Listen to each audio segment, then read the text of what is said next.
burst into laughter as the champagne popped, sparkling drops hitting the marble floor like confetti. I stood near the counter, clutching a small, neatly wrapped box, the only thing I had bought for myself this year.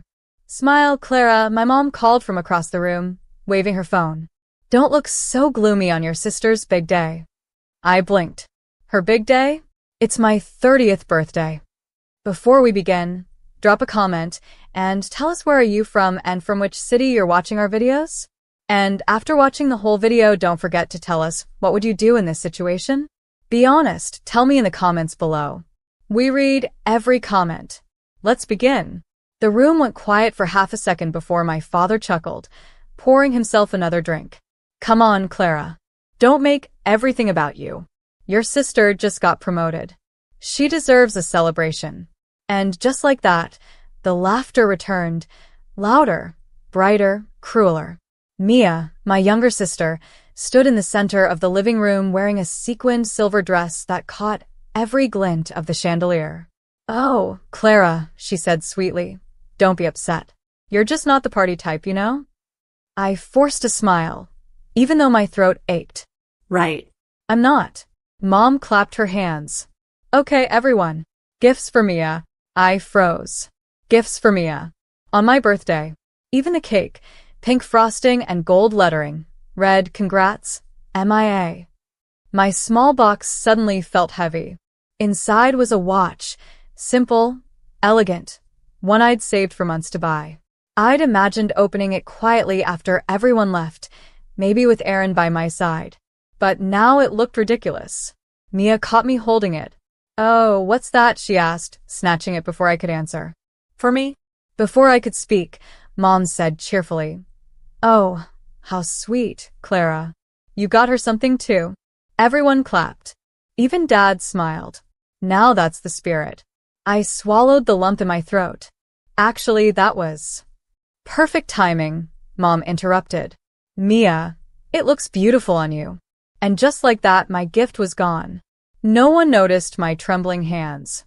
No one cared that my name wasn't on the cake. Then, the sound of a car engine rolled up the driveway.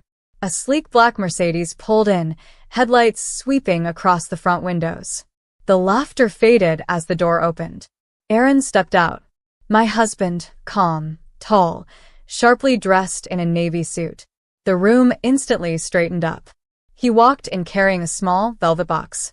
His eyes met mine, steady, unreadable, and then shifted to the others. "What's going on?" he asked quietly. Mom smiled nervously. "Oh, we were just having a little celebration for the girls." Aaron's voice was soft, but each word carried weight.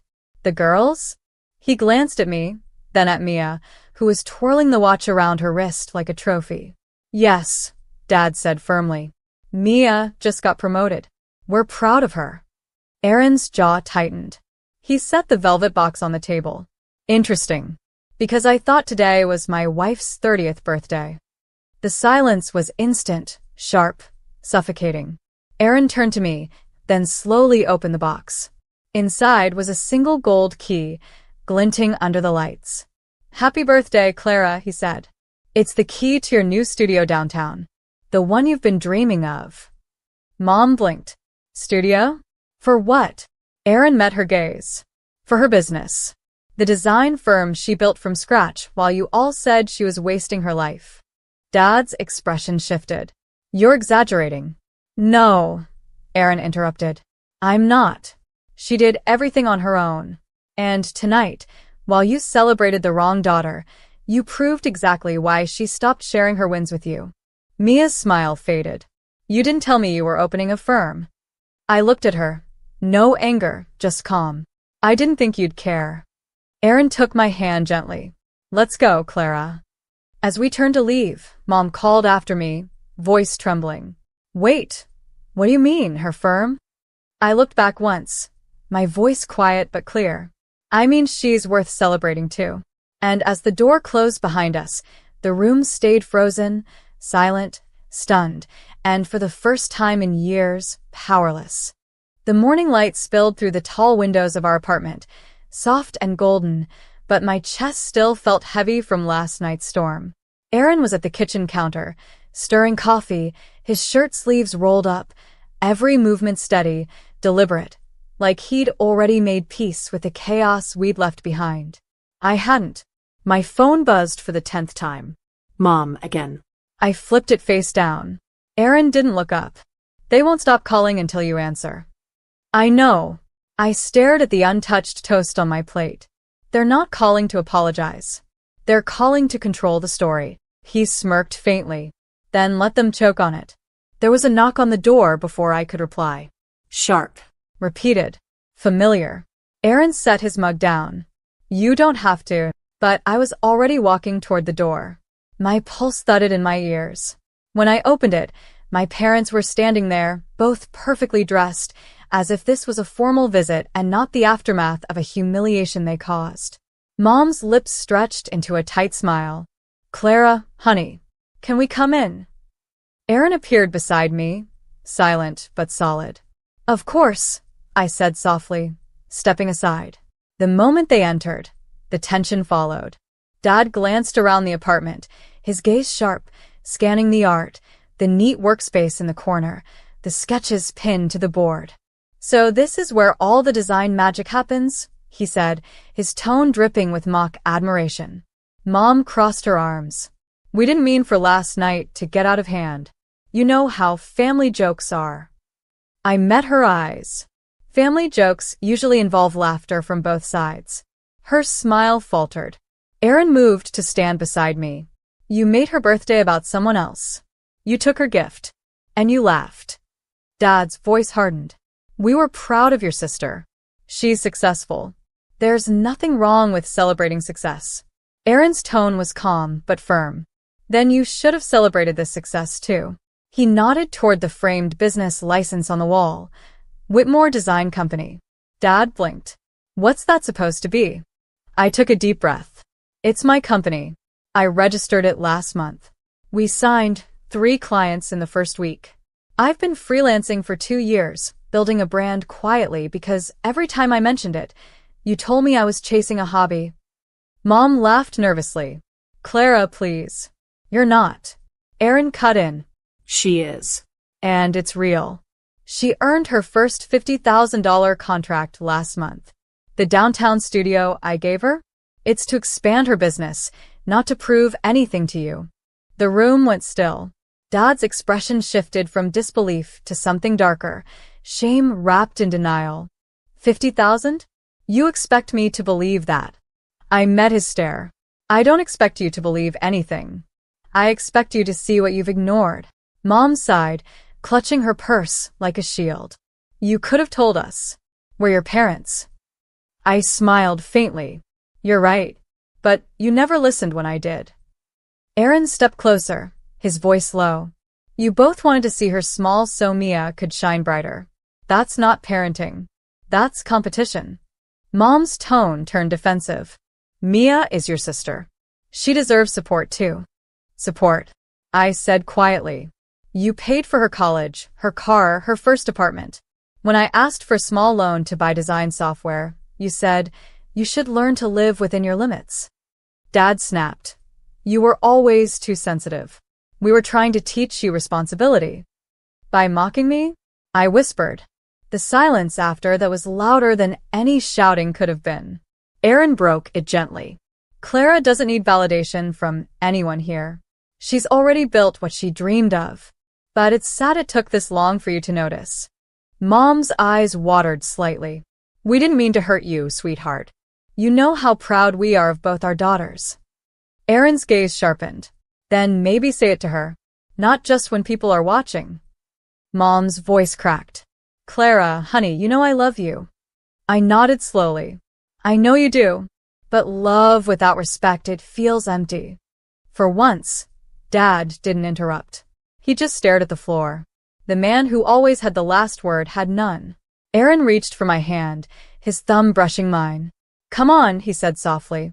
We have a meeting in an hour. Mom frowned. Meeting. Aaron smiled faintly. Yes. With a potential investor. Someone who believes in her work more than her own family did. Their faces froze. I walked them to the door, my tone calm but steady. Mom, Dad, Thank you for coming. I hope one day you'll celebrate all of your children equally. Mom opened her mouth to speak, but didn't. They left quietly, the air heavy with everything unsaid. When the door closed, I leaned back against it, my hands shaking slightly, not from fear, but from release. Aaron brushed a strand of hair from my face. You okay? I nodded, exhaling slowly. For the first time, yeah. He smiled. Then let's make sure they never forget who you are. I laughed softly, the sound strange and new in my own throat. Clara Whitmore, the forgotten daughter? No, he said, cupping my face gently. Clara Whitmore, the woman they'll never underestimate again. Outside, sunlight flooded the window, catching the edge of the golden key on the counter. My new beginning gleamed under it, quiet, strong, unstoppable. The next few weeks flew by like a dream wrapped in long hours and coffee cups. My new studio, bright and modern with glass walls and plants in every corner, finally felt like mine. The logo, Whitmore Design Company, gleamed on the frosted door. Every time I walked through it, I felt that rare, quiet kind of pride that doesn't need to be spoken. Aaron would stop by in the evenings, dropping off takeout and teasing, "You're starting to sleep less than CEOs." "I'm building something," I'd reply, smiling softly. But not everyone was happy about it. Mia hadn't called once since that birthday night. I didn't expect her to, but part of me hoped she would. A truce, maybe. A small olive branch between sisters. Instead, one afternoon, I received a call from a major client, a hotel chain that had just signed a deal with me. The tone of the voice on the other end was strange, hesitant. "Clara," the manager said slowly, "we've received some concerning emails about your company. Claims about your qualifications and financial background. Is everything all right?" My stomach dropped. "What kind of claims?" "They're saying your company isn't legitimate, that you faked your portfolio, that you used your husband's name to land contracts." My hand froze on the desk. "Who sent it?" There was a pause. "Someone named Mia Whitmore." The air left my lungs. After the call ended, I just sat there, staring at the sunlight spilling across my desk, the sketches of hotel lobbies pinned neatly to the wall. Anger wasn't even the first thing that hit me. It was disappointment. Deep, quiet, familiar disappointment. Aaron found me later, still at the desk, papers untouched. "What happened?" I told him everything. He didn't say a word for a long time. Then finally his jaw clenched. "So that's how far she'll go." "I can handle it," I said, though my voice trembled. He nodded. "I know you can, but you shouldn't have to." He made a call right then, calm, professional, and within hours, the hotel emailed back, apologizing for the misunderstanding. "We verified your records," they wrote. "Everything checks out perfectly. We'll proceed with the project." Aaron closed his laptop and turned to me. Damage reverse. But my heart still burned. "She tried to ruin everything I built, Aaron." "For what?" "Because she can't stand that it's finally my name people are saying." He looked at me quietly. "Then let them say it louder." 2 days later, I got an invitation to an event, the City Design Expo, one of the biggest creative showcases in the state. And, to my disbelief, my company was shortlisted for a feature. My first public spotlight. I could already hear Mia's voice in my head, mocking, bitter, but I wasn't backing down this time. The night of the expo arrived. The hall was packed, flashing lights and elegant chatter filling the air. My display booth stood near the center, a collection of modern design samples, minimalist interiors, and a big digital board showing Whitmore Design Company.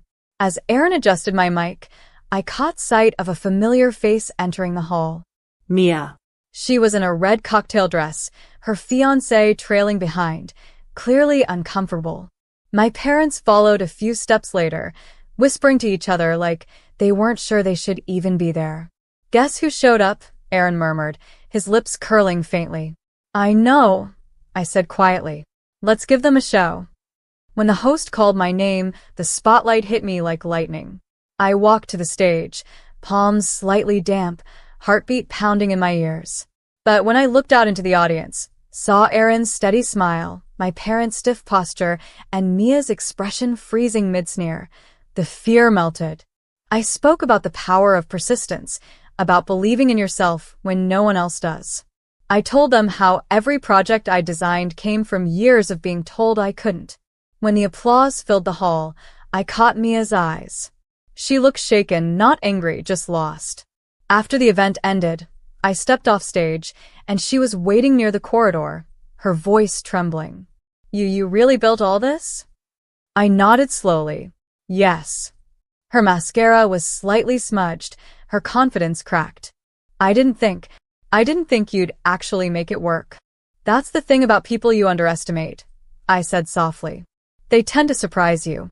She looked away. I'm sorry about the emails. I stopped her gently. You thought tearing me down would make you feel taller. It doesn't work that way, Mia. Tears shimmered in her eyes. Mom and Dad always said you were too emotional. I thought they were right. For a long time, I whispered. I did too. Aaron walked over then, sliding an arm protectively behind me, his voice calm. Clara doesn't hold grudges, Mia. But she also doesn't forget. Mia nodded, shame written all over her face. I don't expect her to. Before she could say more, the event coordinator approached, smiling brightly. Mrs. Whitmore, congratulations. The committee just confirmed. Your design company has been selected for a state grant and media feature. Gasps rippled through the small group around us. Mom's hand flew to her mouth. Dad froze, speechless.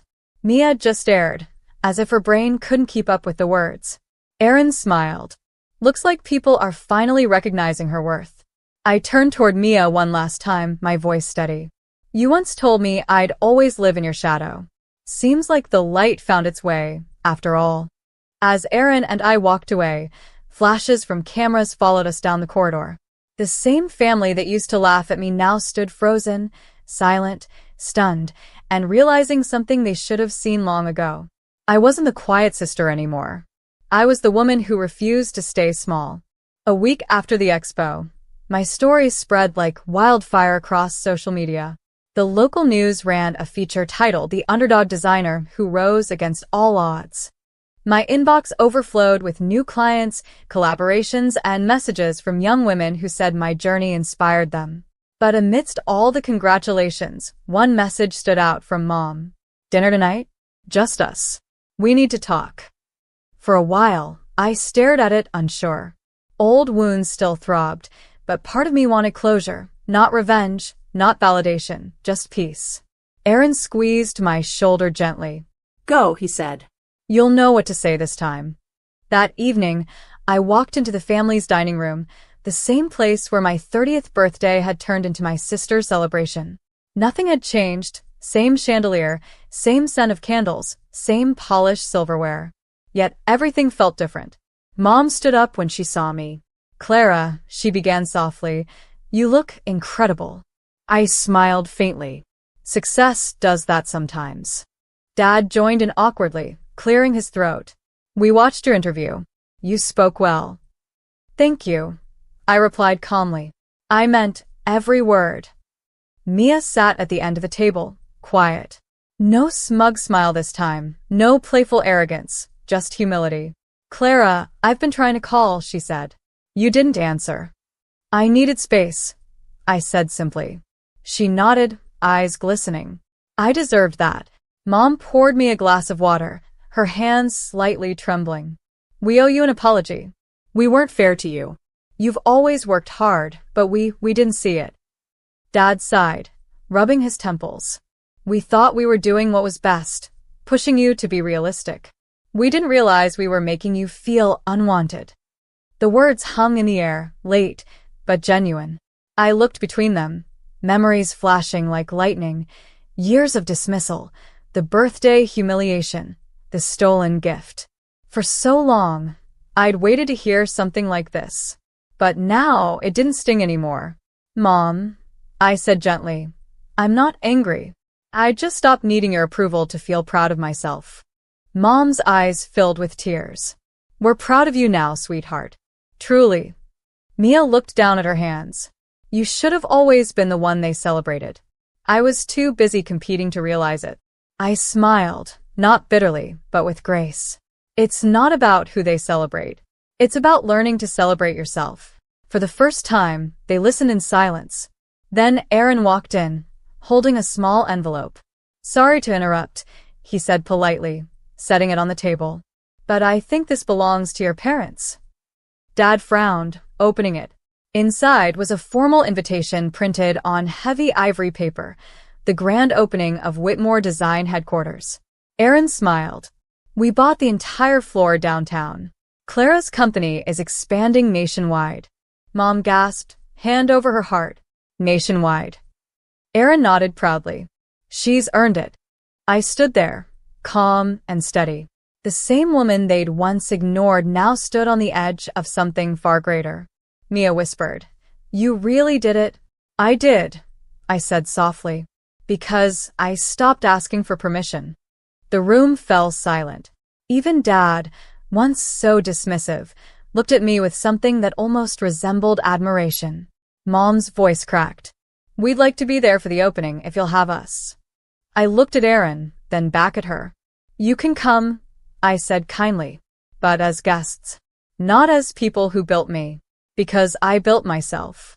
And as I turned to leave, the chandelier lights caught the golden key Aaron had given me weeks before, the one that started it all.